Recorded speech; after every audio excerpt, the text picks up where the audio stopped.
SOFED पे सहायक प्रौद्योगिकी प्रबंधक सिपाही के चयन में कुल मिला के सीट 58 में से ST सीट था 18, जिनमें से सिर्फ 8 जन को ही चुना गया है, जबकि ST के लिए 50% क्वालिफाइंग मार्क्स था। 50% से भी ज्यादा मार्क्स मिलने वाले बहुत सारे ST कैंडिडेट को सिपाही की नौकरी में नहीं चुना गया। इस मुद्दे को लेकर TSF की तरफ से CM, डिप्टी CM और बाकी मंत्रियों, मेंबर सेक्रेटरी SOFED को मेमोरेंडम सौंपा गया है। जे जगह 58 पोस्ट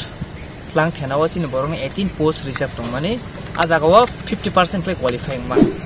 जों नुकजाखा जगह सिन क्वालिफाइड कैंडिडेट्स गोबां मा दंबिबो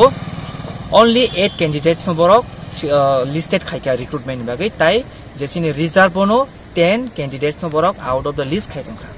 आई सुसिन नजर फायका जों आबो तैने सिन सेंट्रल कमिटी तै टाउन कमिटी नि सिनि तुइ फांबाय जों